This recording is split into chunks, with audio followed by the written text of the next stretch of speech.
Good evening, this is the Oscar expert here with Brother Bro, and it's time to review Nightbitch, directed by Mariel Heller. The film is about a mother who becomes convinced that she is turning into a dog. Now, I know a lot of us were skeptical based on the trailer that released for this film. The trailer made it look kind of goofy and cringy and unfunny, I guess. Yeah, and I also thought like the cinematography in the trailer just looked like basic studio comedy. But the film really surprised me. This is one of my favorites that I've seen at TIFF, and it's the biggest surprise favorite. Most people don't seem to feel the same way about the film, but here I am, and I'm going to defend the shit out of this movie. It's really an ode to mothers. And I think it's crucial to understand that the target audience is mothers. So it's nice if film critics like it, but I think the real object of the film is for mothers watching it to feel seen. The canine plot is sort of like a light comedic touch, and it is very important to the story, but like the literal transformation probably wasn't essential to the storytelling here. It's not a film that blows up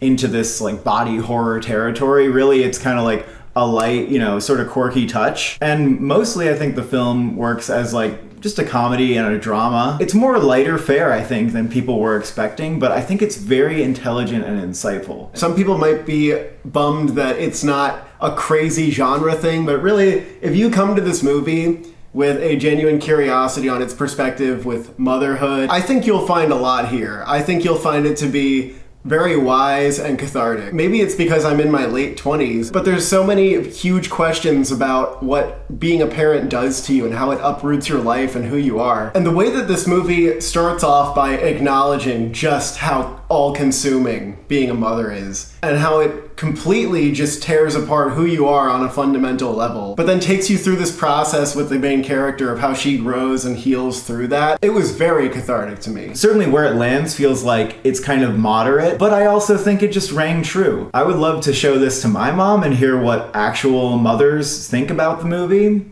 to see if they also feel like this is resonating with them and their experience. Because I think that's where the film should truly be graded. And the film actually seems to make it part of its statement to reject art that isn't really touching upon your everyday life. I think Nightbitch, even in its presentation as kind of a mainstream comedy, is trying to, in a very practical and concrete way, reach into people's hearts. And I liked that it didn't try to be some kind of art piece that would be a slam dunk for critics. Like, if this went in a Darren Aronofsky direction, it could have been better with critics, but would not have been the right choice for ordinary people watching it. And this is a film that I'll be thinking about since I plan on having a family one day, and it answered a lot of my curiosities about what that looks like. And I think the other really valuable piece of this film is the husband and wife dynamic. That was touched upon in a very true way, and it's also quite nuanced, where the husband isn't exactly a villain, but there's also like many ways in which he is flawed and coming up short, but mainly it's because of ignorance and not necessarily out of malice. And I think it's an especially important movie for men in heterosexual relationships to see, because we have a lot of built-in expectations. Like, even if we consider ourselves to be progressive in the roles we're taking on in a partnership, it's still possible to ignore some of your built-in expectations around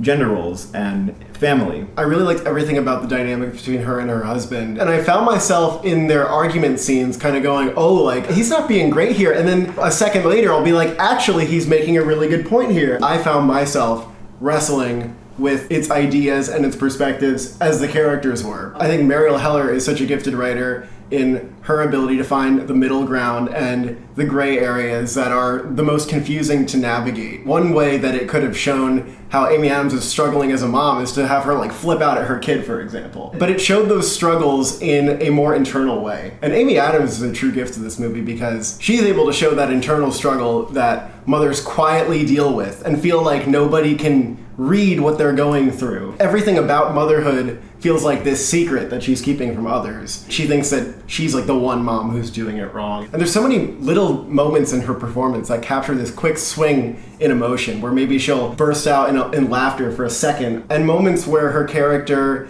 is experiencing both the joys and the aches of parenthood. I thought Amy Adams was pretty amazing in this role. And Scoot McNairy also, I think, was pitch perfect as the husband here. I think Amy Adams' job here was just to be down to earth and relatable. And she's so brilliant at conveying all of the emotions that a mother would go through, like feeling very loving and also very angry at the same time. She was an excellent vehicle for this film, and it might be my favorite Amy Adams performance ever. I know some people were like, oh, well, what about Arrival? Well, I like Arrival more as a film, but I don't know if it's a better Amy Adams performance just because she's in it. She's also really funny here. Like, I don't think we touched on the fact that this film is kind of hilarious. It made me laugh out loud a few times. There's a lot of direct-to-camera monologues, and I think those work really well because, again, I think the film is primarily for mothers to watch, and it's for them to find catharsis in watching how Amy Adams navigates motherhood and how she speaks about her feelings openly. And Scoot McNairy was great here. I wasn't sure if he would have a bigger role, but he definitely gets his due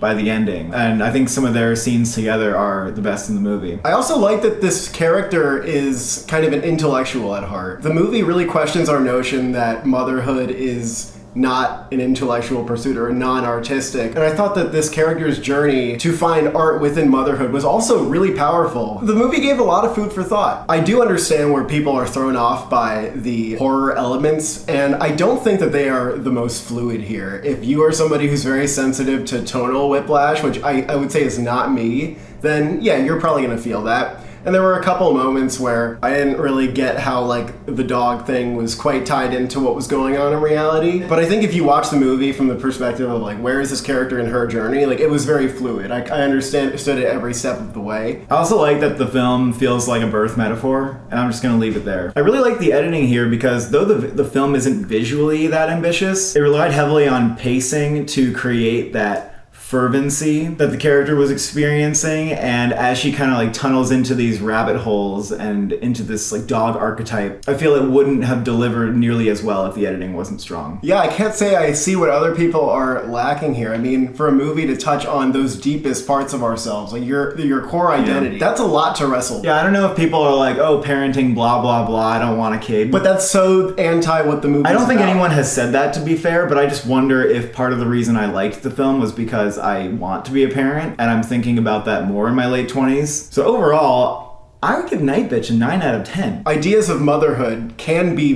big and worth exploring, and this movie really shows that. I also give it a 9 out of 10. I think it's a movie I'm gonna carry with me. Yeah, at first I was like, maybe I just got a sugar rush out of that film, and days later I'm like, no, I'm still thinking about it, I'm still cherishing it, so 9 out of 10 it is. Amy Adams, Best Actress. I think we both kind of agreed, like, oh, like, she could win for this, all based off our viewing, but we have to acknowledge that we're more high on the movie than other people are. Yeah, I don't think I've talked to anybody who has said, oh yeah, I think she's going to win for that. But I think she's going to get in, and I don't think she'll win. The film is just not hitting with quite enough people. But I do have to question how it will hit differently with people who have children. I also thought it would be worthy of an adapted screenplay nomination and even supporting actor consideration, but I don't think that'll happen. No, I don't think anything else will happen for it. I don't think there's a chance.